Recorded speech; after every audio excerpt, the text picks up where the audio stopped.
Hello, everybody. So I wanted to take some time and share several small shipping stories with you. They're going to kind of run the gamut of, different types of situations. And so I think I'll start with my Lovebird armoire. And the Lovebird armoire, let me pause for a minute and show you which one that is.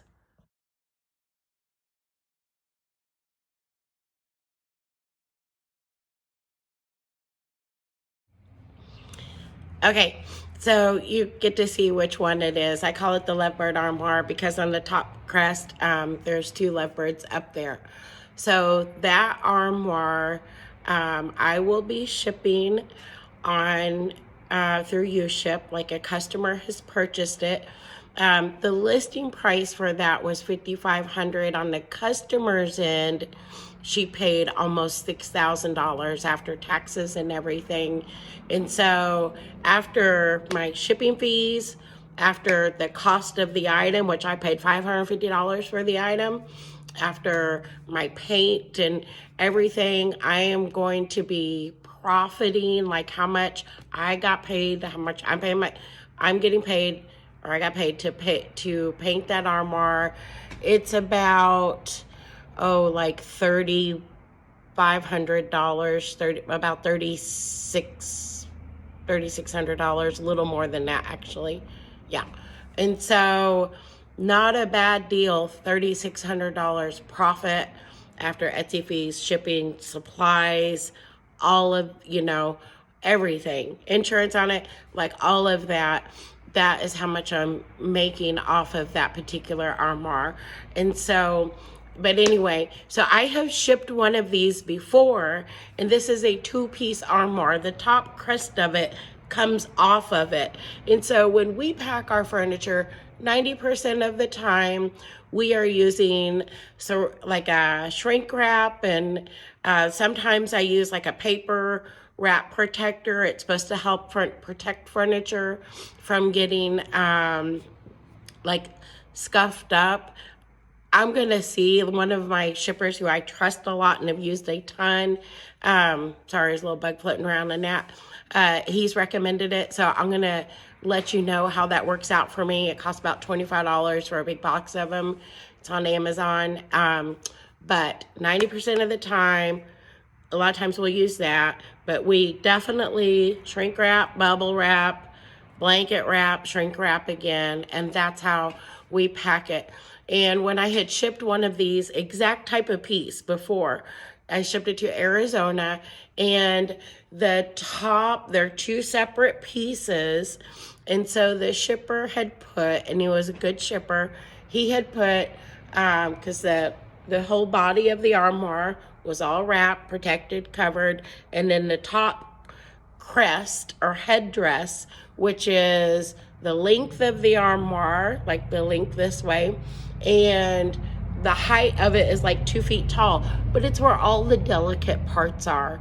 So we had very carefully packaged all that up, and then when he shipped it, we decided the safest thing for it to be on the trailer was on top of the armoire itself, just like it goes. So the body is packaged, the headdress is packaged, we put it up there, and he strapped the body into the side rails on the trailer, and then he strapped the Lovebird, the headdress on the top.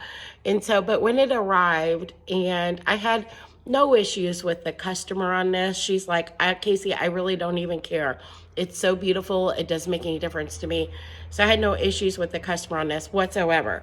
But the headdress received a little, like a hairline fracture in one of the more delicate parts.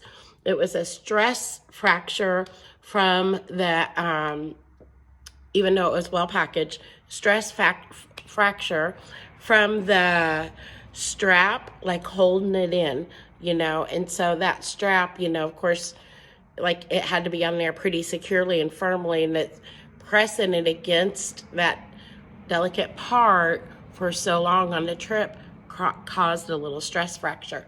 And so we know I am always looking for lovebird armoires. Favorite thing to paint, they sell so well.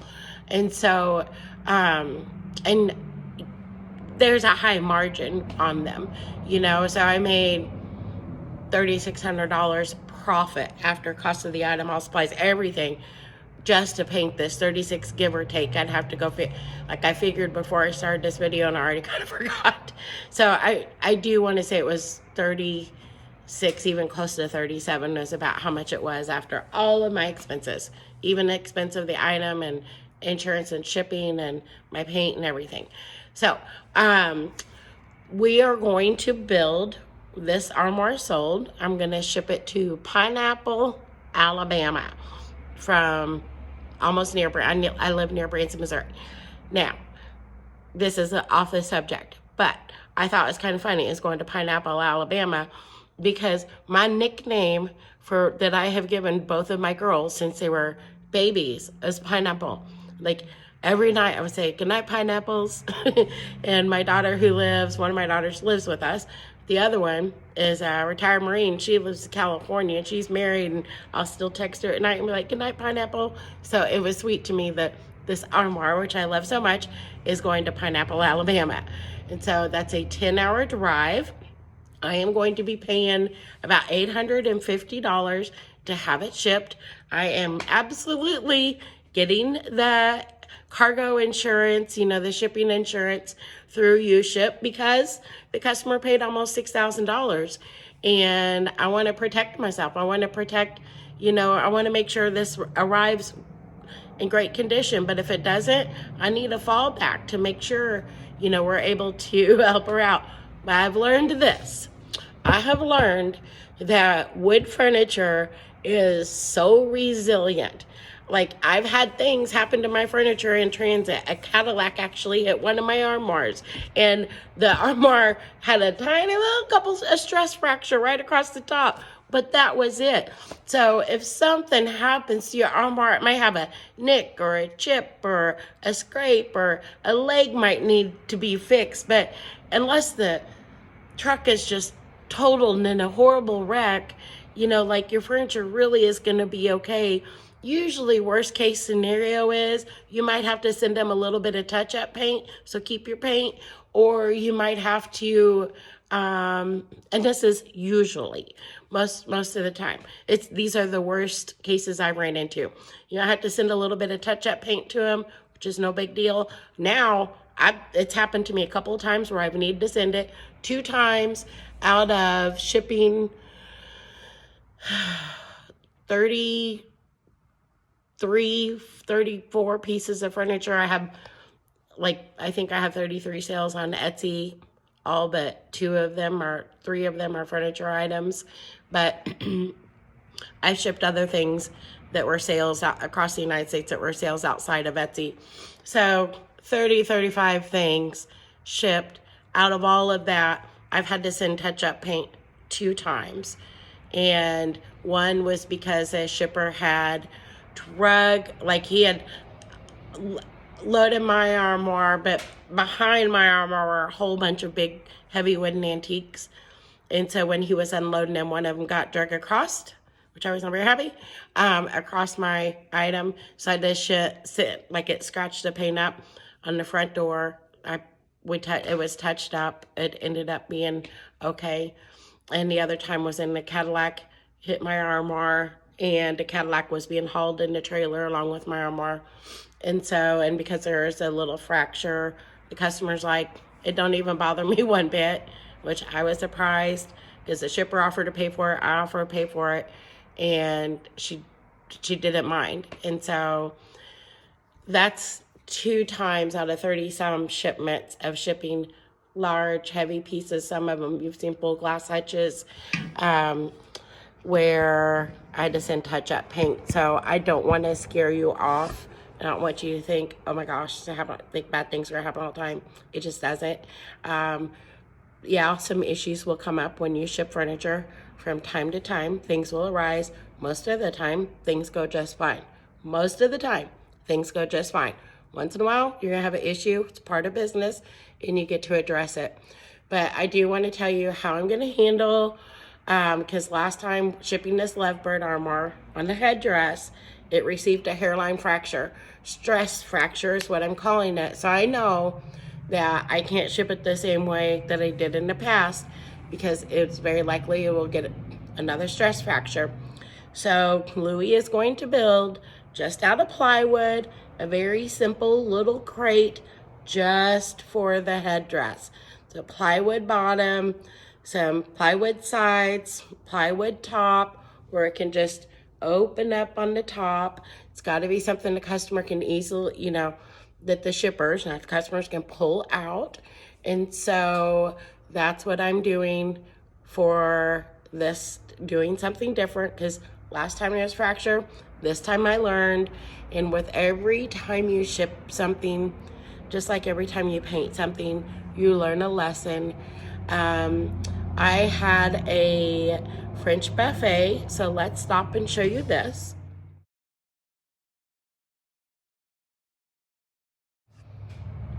Okay, so that French buffet sold for $2,200 or $2,500. I think I can't remember. I can't remember now. It's $2,500 in there somewhere. I want to say maybe it's $2,250, but it might have been $2,450. I think it's $2,450. I'll have to go back and check. You guys might even know because I put it on Facebook, but I don't remember right at the moment. But anyway, it sold between $2,200 and $2,500, and I think it was close to 25, I think. And so anyway, but I had to ship this from Southern Missouri to Bellevue, Washington, which is way up. It's way up in Washington. It's close to Seattle. So what I did on that is, and when I made my listing, and I hope you hear me on this, I recommend this. When I made my listing, I put that it could take several weeks for this to ship. We strive to have it to them within a month. Most of the time, we're able to get it shipped out within a month, most of the time. But sometimes, it can take a little longer. So when I'm doing my Etsy listing, and I usually put, it's going to take, I put like 5 to 7 weeks for it to get to them. And if it's kind of a busy time of year, or I got some funky pieces, they're different types of pieces, I know I'm gonna have to wait for just the right shipper, then I'll give myself even longer. And I just let my customer know, this is what I'm estimating the longest it could take, but I strive to get it there to you much sooner. And then I'll say something I have been lately saying, I've shipped furniture to over 20 states and big pieces, and the customers in every state have been happy with all of the items, with all the shipping process and the items that they have received. And so, you can say something once you get started and going to let customers know, something to give them confidence in you. If this is like your first few listings and you can't say, I've shipped to X amount of states, then just let them know, I'm a small business owner, and I will work closely with you. I'll keep you updated on the shipping status. It could take several weeks, for it to ship out, like up to X amount of weeks, but I'm going to stay in touch with you and let you know the progress. And I have full confidence we can get it to you much sooner rather than later. Give yourself some room where you don't lock yourself into this small little time period. Give yourself some room, but at the same time, let the customer know, I'm gonna be working hard to get this to you as quickly as possible. And so okay, that makes me feel good. You're not gonna sit around for 8 weeks and then try to, let them know, as soon as it's purchased, I am gonna be working on arranging shipping. It will depend on shipper schedules, how quickly we can get it to you. But I feel confident, we can get it to you within a few weeks. Just don't lock yourself into a certain little time frame. Put those words in there to give yourself some leeway if it takes a little longer than what you're thinking. But I had listed this buffet, and I estimated when I listed this buffet, I estimated that it was going to cost about $1,000 to ship it to Washington. It's really far away from me. I can't remember how many hours. It's like, I believe more than 20 hours. I mean, it's a full day's drive and then some. And so I knew it would be an expensive ship. So I estimated about $1,000. I think, and it ended up costing pretty close to that.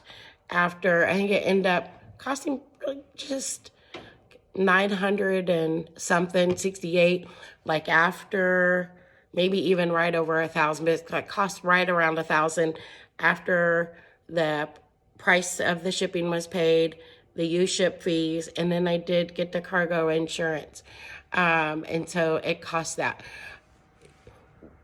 When I listed it, like the average listing price, I think it said it was for, say, for example, I don't remember exactly what it said. The average listing price said something like, $689 or $685 or something like that. And I'm like, I just don't get the average prices. I always end up paying more. Shippers are busy right now.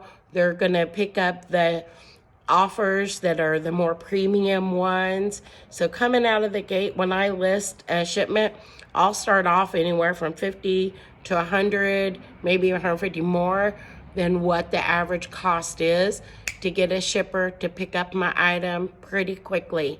I have figured all of that into my Etsy listing price. Back when I made my Etsy listing, I knew like when I was making it, like writing it all out, like after the Etsy fees, that the price is like $2,400, $1,000 ship, after the Etsy fees, the cost of the item for this piece. So let's say I come out making like $1,000 or $900 to paint. That's in profit to paint the buffet. So really, really good deal. That's after all the fees to paint a buffet that took me, I don't know, like 3 days to paint, like 3 or 4 hours each day. Like I had maybe 10 hours in painting that, probably not that much. And to make $1,000, like that's a good day, that's a good week. And I had painted other things that week, so a great profit. But so I listed it at like, I think like $750, something like that on U-ship. And then I waited like a week. And after a week, there were no interest, like no shippers picked it up. No shippers even sent me a question asking about it, because a lot of times they'll send you questions. And so then I'm like, okay, I need to raise my price. So it was like 5 days to a week. I raised my price I think I raised it up to like $825. And then I think I ended up raising it to like $875 or something. And so after the cargo insurance and the U-ship fee, which is $67, and I did end up paying right around $1,000 to ship this piece. And so, but I waited a week, nobody picked it up, I raised my price. And within like 4 days of raising my price, nobody had picked it up. So I raised it again. And I think raising your price in like every 3 to 4, 5, 6 days and like $50 to $75 increments is wise to get it picked up pretty quickly.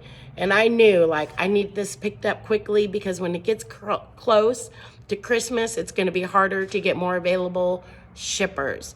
So you can start out low when you list something on U-ship, and you can put where like you let them give you a bid. I have found you don't get very many offers, so you can they get to name their price and you accept it or decline it, or you can counter offer, send them a message to counter offer. But I found When you name your price, which is at the very bottom of the U-ship screen, when you're doing it, it's very bottom. When you name your price and they see you're willing to pay above average, you're much more likely to get your item picked up. I know a lot of furniture artists that they'll list their pieces below average, way below. So if the average is $600 to ship, they'll list it at $400. And I've had these people contact me and say, nobody's picking up no shippers are picking up my listing, offering to ship it. And I'm like, well, I mean, you only want to pay them $400 to ship a desk all the way, like 1,500 miles, or 1,000 miles or whatever. And, that's not a lot. And so, like, if you price your piece right, you can afford the shipping costs, you can afford to raise it. One more tip, and I'm going to have more shipping stories tomorrow. I just don't want like a super, super long video for you. So we're going to have 2 or 3, like 20-minute videos or 15, 20-minute videos on shipping. I think that'll make it easier, like smaller little pieces instead of like a 2-hour video. But if you pick out unique pieces, because if you're thinking, if you paint dressers and you're thinking, I can't imagine anybody paying, like I'm selling my dressers, like if you're thinking this, because not me, but you, if you're thinking like I usually sell my dressers for $300 to $500 on the marketplace, and I can't imagine anybody's paying $2,500 or $1,800 for a dresser, like that's with shipped. And so I'll say this, more original, more unique pieces, you can get a higher profit margin. Are more those things more original, more unique, pieces harder to come by, pieces with flow and curves and character or innate quality or a certain type of antique quality or restyled in a way that is not so mass commercialized,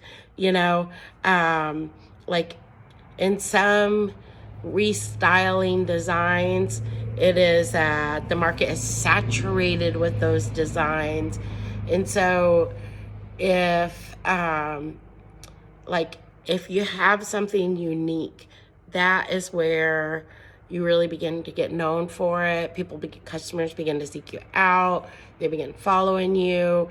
You can get those higher profit margins because you have something that not everybody else has. That's the key, is to have something that not everybody else has, right? Things at Walmart are so cheap because everybody else has it, right? And so it's the common run-of-the-mill stuff. If you produce common run-of-the-mill furniture, you're not going to get those higher profit margins. People most likely are not going to pay $2,000 more for your furniture. It has to have some unique qualities about it. It could be your own style, thing you like to do. But if it's something a lot of other people are regurgitating and producing, it might be harder to get the profit margin that you want. So you keep that in mind. I love you guys. I'm grateful for you. Thank you for being a patron, and let me know your questions. I want to hear what you want to know. Tomorrow, I'm going to make some more videos, get those uploaded, and we're just going to keep talking about shipping, like a few shipping videos this week. It's going to be fun. And we're going to move on. We're going to talk about websites, creating websites and logos and watermarks, and we're going to talk about things to do to how to get people to follow you on Etsy, how you grow your Etsy following. And it's important to grow your Etsy following because when you grow your Etsy following, when you list items you're like, shop announcement, I'm having this at Christmas sale this week. People will be like, oh, all people following you will see that message. And they're like, wow, I need to, take advantage of that sale, that type of thing. So talk soon.